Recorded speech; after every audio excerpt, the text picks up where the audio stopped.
नमस्कार साथियों, आज हम पढ़ने वाले हैं चुंबकीय आघूर्ण के बारे में, है ना। चलो देखते हैं। तो चुंबकीय आघूर्ण को हम म्यू से दर्शाते हैं। कैसे दर्शाते हैं? म्यू से।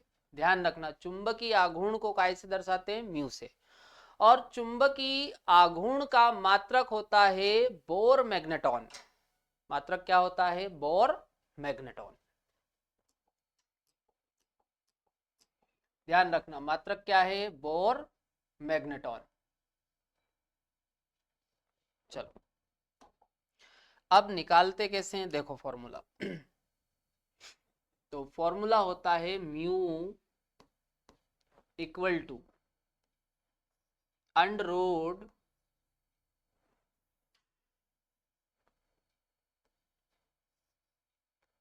एन कोष्टक एन प्लस 2।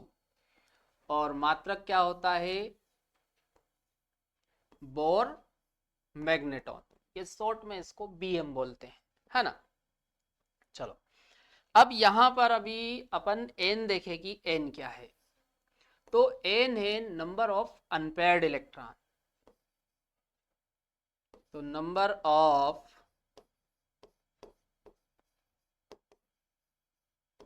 Unpaired electron. अब अनपेयर्ड इलेक्ट्रॉन क्या होता है भाई? जैसे मान लो ये ऑर्बिटल है, ये हमने एक ऑर्बिटल बना लिया। ऑर्बिटल में यदि सिंगल इलेक्ट्रॉन है, ऑर्बिटल में भाई एक ऑर्बिटल में कितने इलेक्ट्रॉन रख सकते हैं अपन? 2। पर यहां पर देखो ऑर्बिटल में एक ही इलेक्ट्रॉन है। तो जब ऑर्बिटल में एक इलेक्ट्रॉन होता है तो उसे हम अनपेयर्ड इलेक्ट्रॉन बोलते हैं। क्या बोलेंगे? अनपेयर्ड इलेक्ट्रॉन, है ना।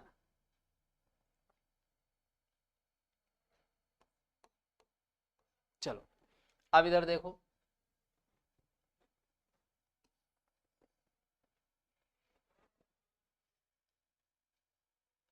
इधर अपन अनपेयर्ड इलेक्ट्रॉन लिखेंगे और इधर लिखेंगे मैग्नेटिक मूवमेंट, है ना। बहुत आसान है। देखो फॉर्मूला याद रखो, आपको फॉर्मूले का यूज नहीं करना, है ना। वो तो वैसे ही अपने को समझ में आ जाता है कि भाई जो चुंबकीय आघूर्ण है वो कितना आएगा, है ना। जैसे देखो अनपेयर्ड इलेक्ट्रॉन की संख्या हम देखें तो एक अनपेयर्ड इलेक्ट्रॉन हो सकता है, 2 हो सकते हैं, 3 हो सकते हैं, 4 हो सकते हैं, 5, है ना। अब एक अनपेयर्ड इलेक्ट्रॉन है तो इसके लिए मैग्नेटिक मोमेंट का मान आता है 1.73 बोर मैग्नेटॉन। चलो यदि 2 अनपेयर्ड इलेक्ट्रॉन है तो इसके लिए आएगा 2.83 बोर मैग्नेटॉन। 3 अनपेयर्ड इलेक्ट्रॉन है तो 3.87 बोर मैग्नेटॉन आ जाएगा। और 4 अनपेयर्ड इलेक्ट्रॉन है तो 4 अनपेयर्ड इलेक्ट्रॉन में आ जाएगा 4.90 बोर मैग्नेटॉन। और यदि 5 अनपेयर्ड इलेक्ट्रॉन है तो यहां पर आ जाएगा 5.92 बोर मैग्नेटॉन, है ना।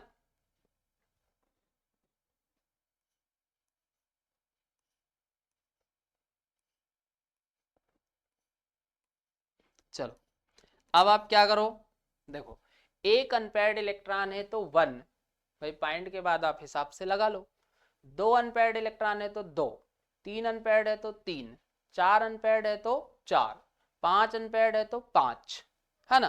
भाई जितने अनपेयर्ड इलेक्ट्रॉन होंगे उतना ही मैग्नेटिक मूवमेंट आएगा। केवल ये पॉइंट के बाद आपको हिसाब से एक दो बार पढ़ोगे तो याद रह जाएगा, या फिर आप थोड़ा सा हिसाब से लगा लो, है ना। चलो नोट करो इसे।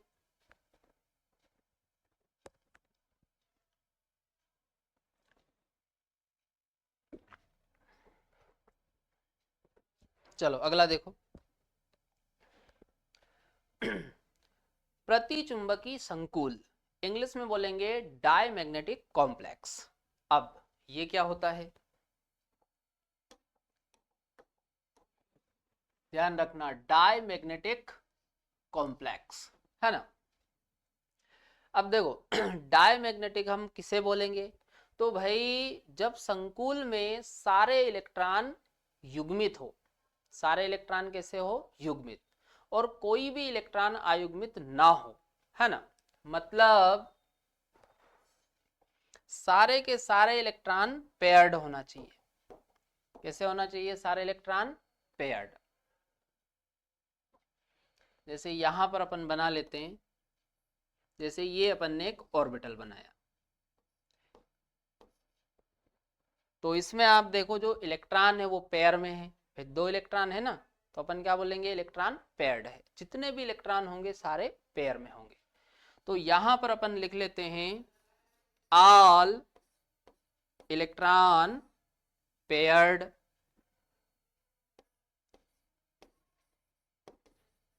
All electron paired.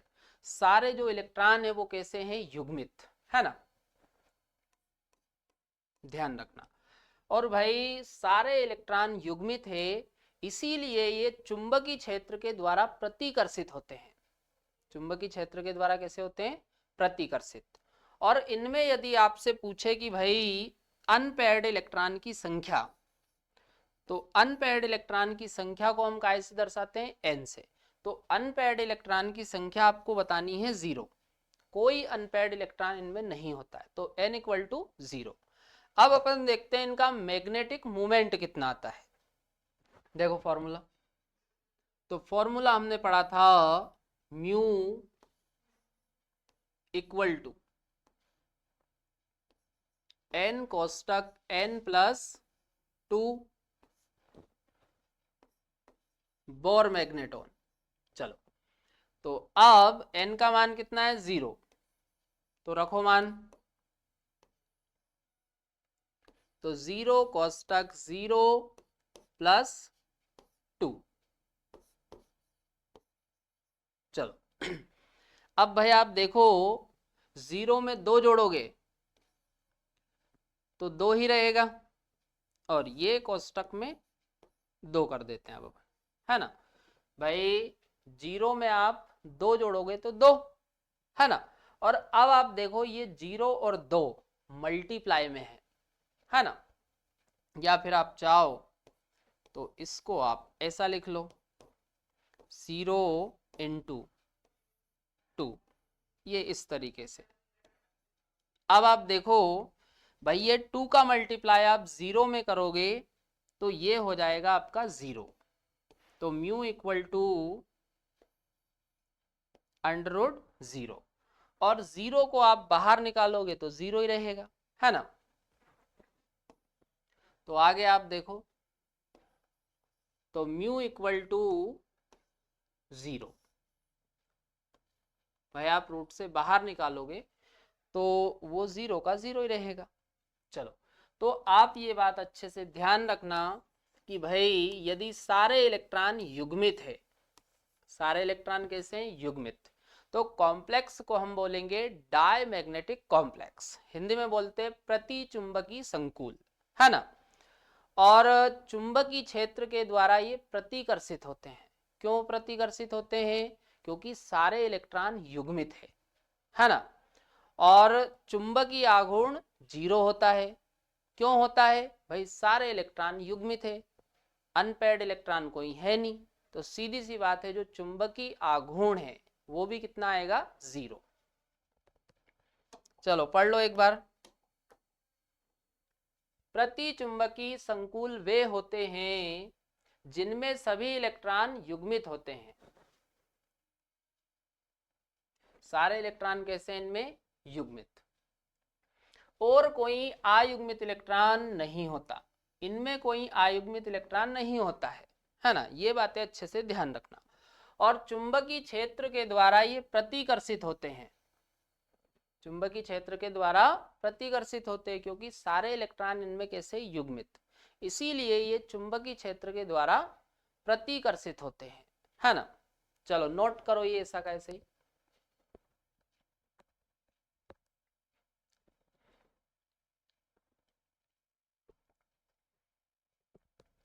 चलो आगे देखो, अगला है अनुचुंबकीय संकुल, पैरामैग्नेटिक कॉम्प्लेक्स। अब पैरामैग्नेटिक किसे बोलेंगे?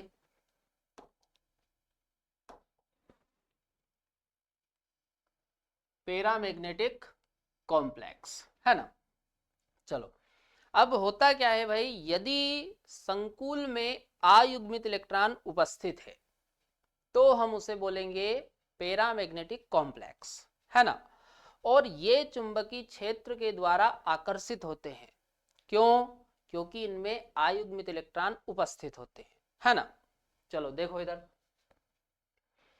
जैसे भाई यहां पर अपन एक ऑर्बिटल बना लो,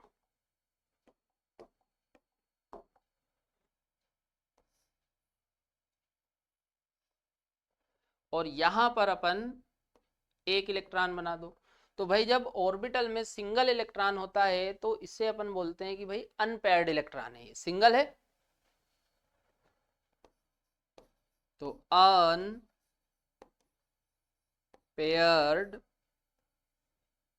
इलेक्ट्रॉन, है ना। अच्छा, अब आप पढ़ लो थोड़ा सा ये जो लिखा हुआ है।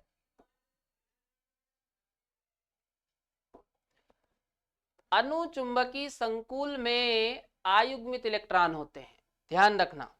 अनुचुंबकीय संकुल में अयुग्मित इलेक्ट्रॉन होते हैं, है ना। अगला देखो, ये चुंबकीय क्षेत्र द्वारा आकर्षित होते हैं। क्यों आकर्षित होते हैं? क्योंकि भाई इनमें अयुग्मित इलेक्ट्रॉन उपस्थित है ना। अगला, अनुचुंबकीय गुण यदि अपन देखें तो जो अनुचुंबकीय गुण है वो नंबर ऑफ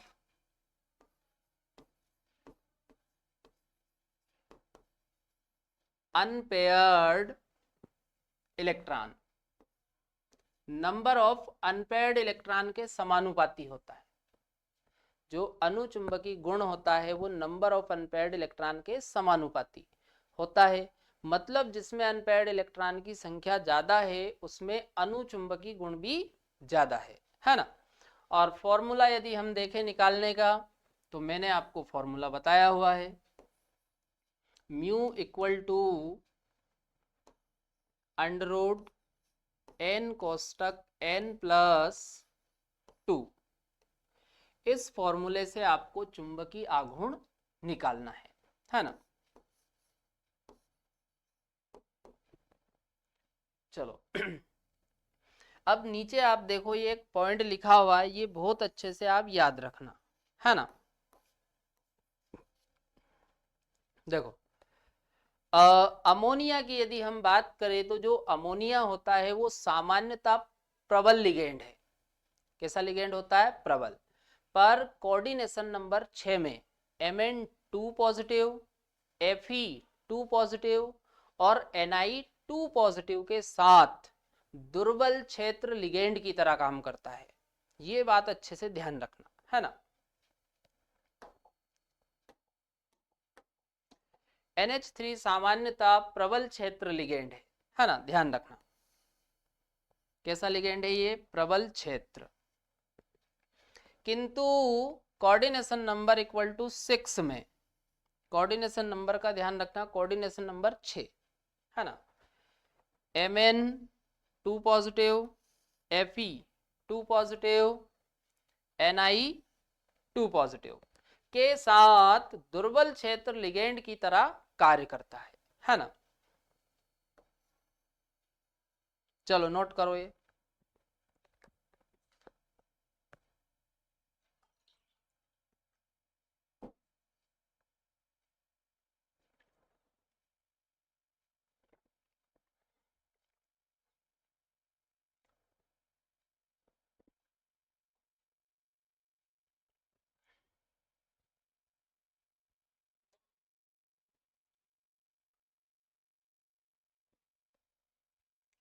चलो कल्याण नोट।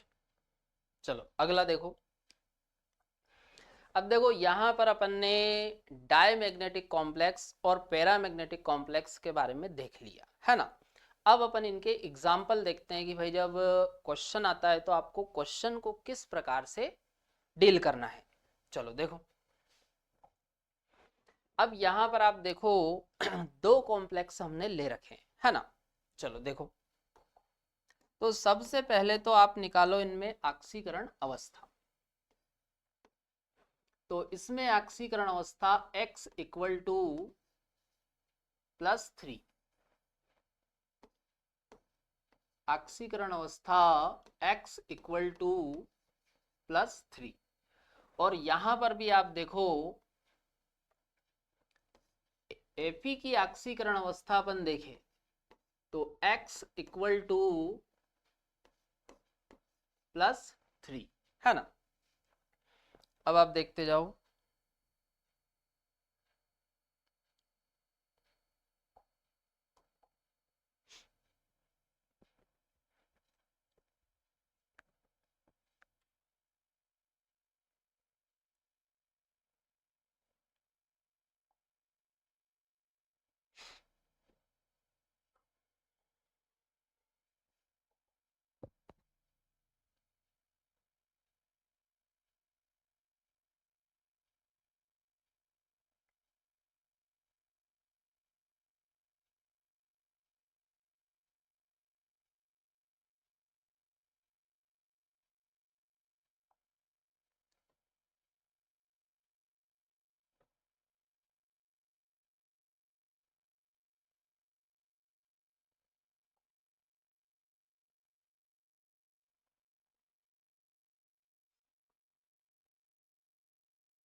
चलो देखो। अब यहां पर बताओ Fe का परमाणु क्रमांक कितना होता है। Fe का परमाणु क्रमांक होता है 26। तो Fe में इलेक्ट्रॉन की संख्या कितनी हुई 26। इसके हिसाब से इसका जो इलेक्ट्रॉनिक विन्यास है वो बन जाएगा 3d6 और 4s2 है ना। भाई दोनों कॉम्प्लेक्स में कंडीशन सेम है ना। मतलब जो इस कॉम्प्लेक्स में आएगा वही इसी में आएगा है ना। तो दोनों में सेम ही रहेगा। चलो अब आप देखो Fe पे चार्ज कितना लगाओगे। Fe पे चार्ज लगाओगे +3। +3 चार्ज लगाया मतलब 3 इलेक्ट्रॉन चले गए। 26 में से 3 गए तो कितने बचे 23 इलेक्ट्रॉन। चलो तो भाई 2 इलेक्ट्रॉन S से जाएंगे और 1 इलेक्ट्रॉन जाएगा D से।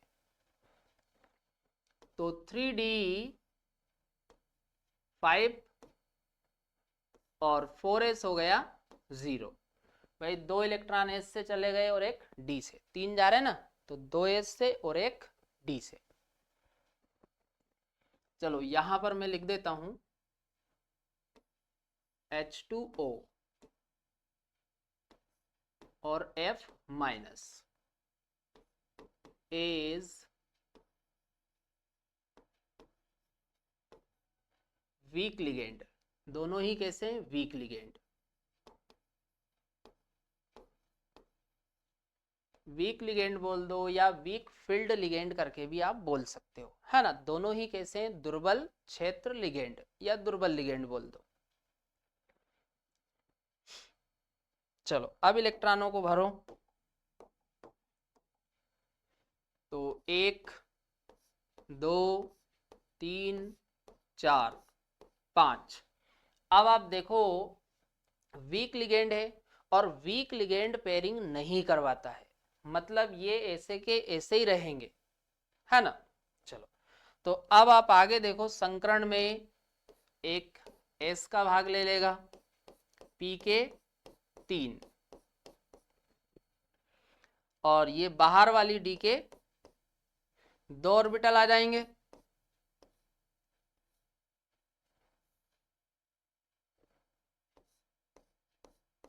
चलो, अब आप देखो,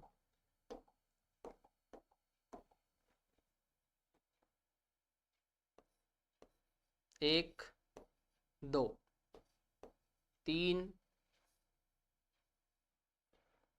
चलो फिर से देखते हैं, 1, 2, 3, 4, 5 और ये 6, है ना।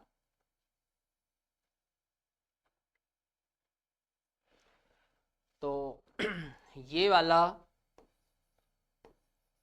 3D, है ना, ये 4s, ये 4p और ये है 4d। तो अब आप देखो, इसमें संकरण में भाग बाहर वाली डी ले रही है, तो इसमें यदि अपन संकरण देखें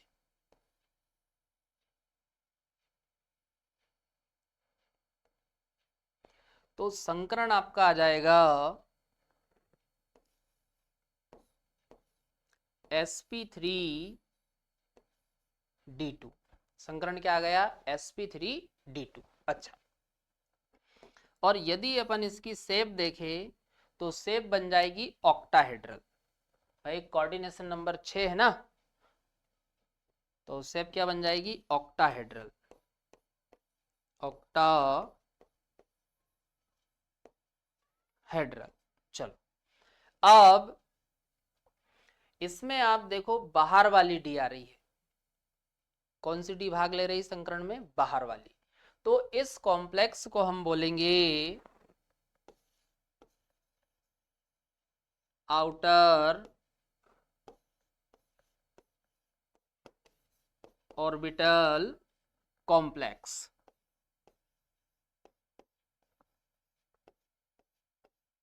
क्या बोलेंगे, आउटर ऑर्बिटल कॉम्प्लेक्स। भाई बाहर वाली डी भाग ले रही ना संकरण में, तो क्या बोलेंगे, आउटर ऑर्बिटल कॉम्प्लेक्स।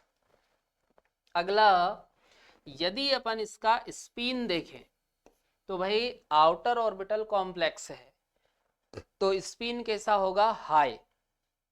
क्योंकि भाई आप देखो, ज्यादा जो इलेक्ट्रॉन है, आप देखो कैसे अनपेयर्ड, और अनपेयर्ड इलेक्ट्रॉन ज्यादा होते हैं तो भाई जो स्पिन है वो हाई होता है, तो यहां पर स्पिन होगा हाई, तो हम बोलेंगे इसे हाई स्पिन कॉम्प्लेक्स। क्या बोलेंगे इसे, हाई स्पिन कॉम्प्लेक्स। चलो, इतना समझ में आया। आगे देखो,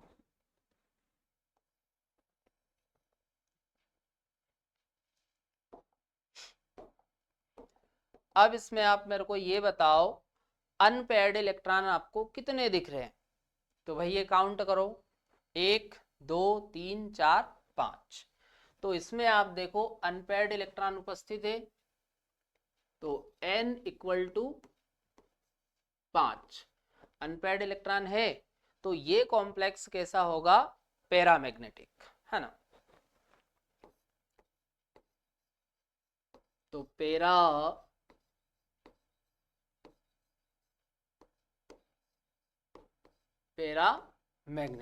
है ना, तो कॉम्प्लेक्स पैरामैग्नेटिक हुआ। अब अपन इसका निकालते हैं चुंबकीय आघूर्ण, है ना। तो देखो फॉर्मूला लगाओ, mu equal to under root n कोष्टक n प्लस 2।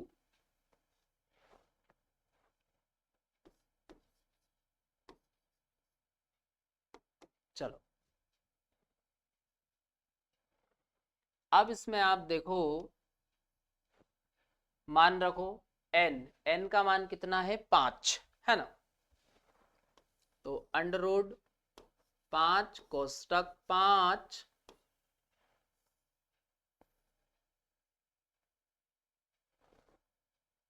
तो √5 कोष्टक 5 प्लस 2। अब आप देखो आगे,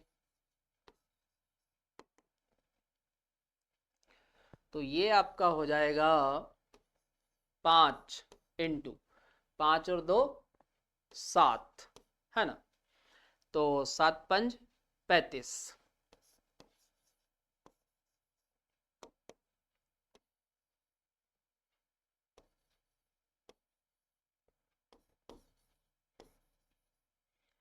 अब इसको आप बाहर निकालो, तो ये आपका आ जाएगा,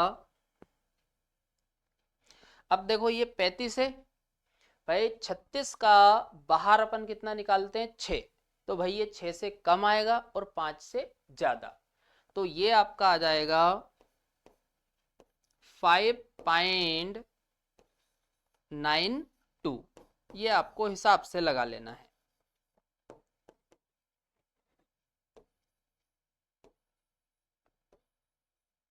चलो, तो ये अपना आ गया चुंबकीय आघूर्ण।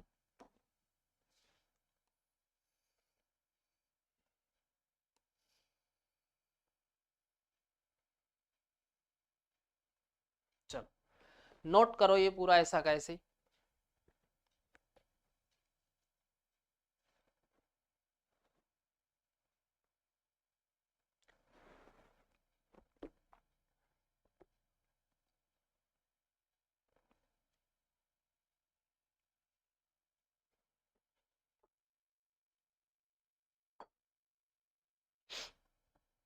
चलो कल्याण नोट, अगला देखो।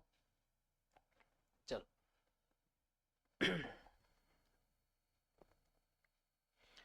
अच्छा, इन दोनों कॉम्प्लेक्स के लिए ये है ना सेम रहेगा, है ना। इस कॉम्प्लेक्स के लिए भी यही है और इसके लिए भी ये, क्योंकि दोनों में आप देखो कंडीशन सेम है भाई। ऑक्सीकरण अवस्था देखो, इसमें भी +3 और इसमें भी +3 है, इसमें भी Fe है, इसमें भी Fe है ना, और इसमें भी वीक लिगेंड है और इसमें भी वीक लिगेंड है, तो ये सारी कंडीशन दोनों में सेम ही है ना। चलो,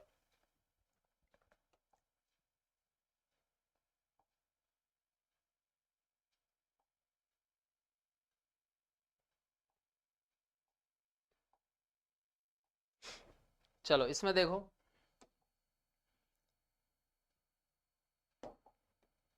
तो पहले आप ऑक्सीकरण अवस्था निकालो, तो x इक्वल टू +2 यहां पर निकालो, तो यहां भी x इक्वल टू +2, है ना। चलो,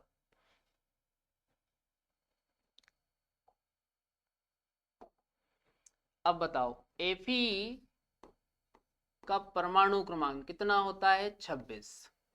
अब 26 के हिसाब से आप इलेक्ट्रॉनिक विन्यास लिखोगे तो 3d6 और 4s हो जाएगा 2, ये कंडीशन बनती है, दोनों में यही रहेगा सेम। तो आगे देखो, बताओ Fe पे कितना चार्ज लगाओगे +2, +2 चार्ज लगा रहे मतलब 2 इलेक्ट्रॉन गए, तो 26 में से 2 गए तो बताओ कितने बचे 24, तो 2 इलेक्ट्रॉन गए s के, तो 3d6 और 4s हो गया 0, ये कंडीशन इसमें बन जाएगी। अब यहां पर आप देखो भाई, जो H2O है ये वीक लिगेंड होता है। H2O कैसा लिगेंड है, वीक। H2O is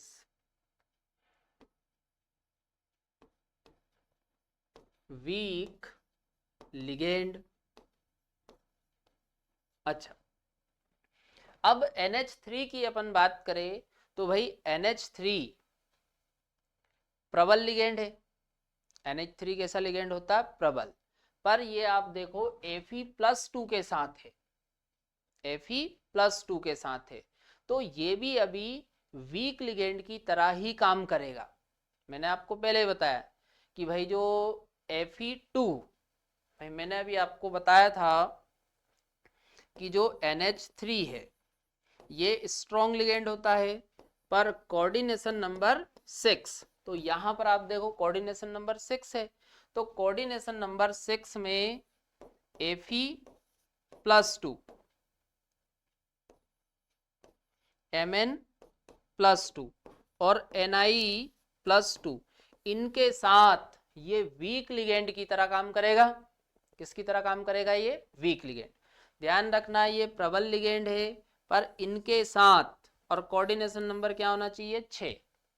तो ये अभी काई की तरह काम करेगा? वीक लिगेंड की तरह, है ना। चलो आगे देखो।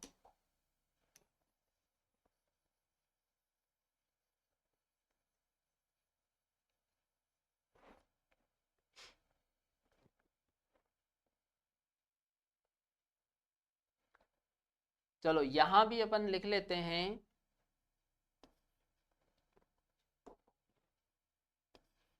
NH3। चलो समझ जाओगे, मैं पहले बता चुका हूं, है ना, तो हटाओ इसको। चलो, और H2O तो वीक होता ही है, वो बता ही दिया मैंने, है ना। चलो अब कितने इलेक्ट्रॉन है डी में? 6। तो 6 इलेक्ट्रॉनों को भरो। तो 1 2 3 4 5 और ये हो गए 6। अब आप देखो वीक लिगेंड है तो भाई वीक लिगेंड पेयरिंग नहीं करवाता, मतलब ये ऐसे के ऐसे ही रहेंगे, है ना। तो संकरण में भाग S का 1 लेगा, P के 3, और बाहर वाली D के आ जाएंगे 2 ऑर्बिटल, है ना। चलो अब आगे देखो, उपसहा संयोजक बंद बना लो। 1 2 3 4 5 और ये हो गया 6। ये वाला 3D, ये 4S, ये 4P और ये 4D 4D। अब देखो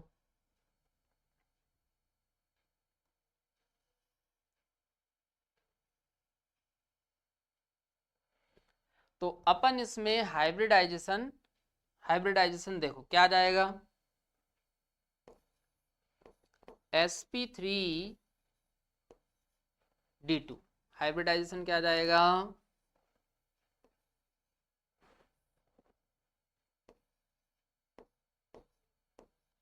sp3d2 ये संकरण आ जाएगा इसमें। अच्छा, अब कोऑर्डिनेशन नंबर 6 है तो सीधी सी बात है, या हाइब्रिडाइजेशन से आप देख लो भाई शेप क्या बनेगी? ऑक्टाहेड्रल। तो शेप आ गई आपकी ऑक्टाहेड्रल, ऑक्टाहेड्रल। चलो अब यहां पर आप देखो बाहर वाली डी आ रही है, और बाहर वाली डी आती है तो कॉम्प्लेक्स को बोलते हैं हम आउटर ऑर्बिटल कॉम्प्लेक्स। तो ये हुआ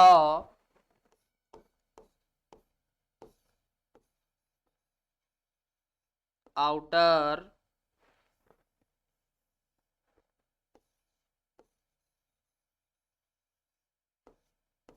आउटर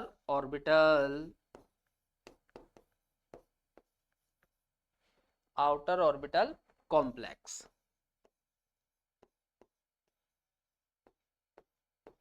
चलो, और यदि अपन स्पिन देखें तो भाई आउटर ऑर्बिटल कॉम्प्लेक्स है तो स्पिन कैसा आएगा? हाई, है ना।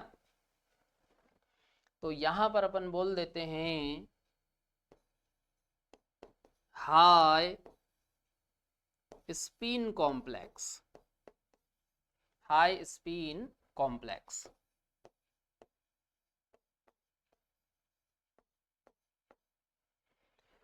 जब भी आउटर ऑर्बिटल कॉम्प्लेक्स अपन बोलते हैं, मतलब बाहर वाली डी आ रही है तो क्या बोलेंगे? Outer orbital complex. और आउटर ऑर्बिटल कॉम्प्लेक्स वाले केस में स्पिन कैसा होता है? हाई, है ना। चलो आगे देखो,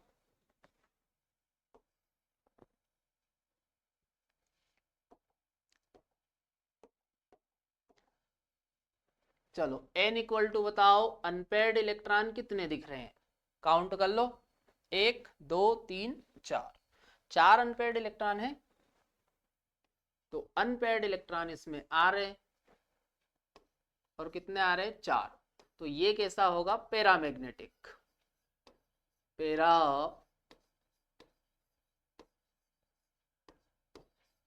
पैरामैग्नेटिक कॉम्प्लेक्स। कैसा कॉम्प्लेक्स होगा, पैरामैग्नेटिक। अनपेयर्ड इलेक्ट्रॉन 1 हो 2 हो कितने ही हो, है ना, आपको तो अनपेयर्ड इलेक्ट्रॉन आना चाहिए। अनपेयर्ड इलेक्ट्रॉन आ गया मतलब वो पैरामैग्नेटिक होगा, है ना। अब यदि अपन इसका मैग्नेटिक मोमेंट देखें तो म्यू इक्वल टू √n कोष्टक n प्लस 2, और ये बोर मैग्नेटॉन में होता है। चलो n का मान रखो, तो म्यू इक्वल टू √4 कोष्टक 4 प्लस 2 बोर मैग्नेटॉन। चलो अब देखो आगे, तो इसमें आप देखो 4 इंटू 4 और 2 6। अब आगे देखो, तो ये आपका हो जाएगा म्यू इक्वल टू 6 चुक 24 बोर मैग्नेटॉन। अब भाई आपको पता होगा 25 को जब हम बाहर निकालते हैं तो 25 का बाहर आ जाता है 5, तो ये देखो 24 है, मतलब 25 से एक कम, मतलब ये 5 से कम आएगा, थोड़ा सा कम 5 से। तो ये आ जाएगा आपका म्यू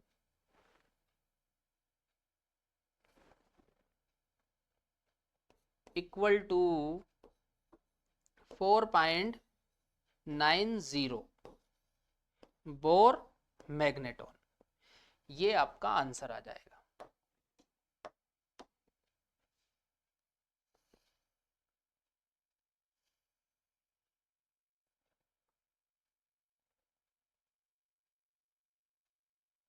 चलो नोट करो ये।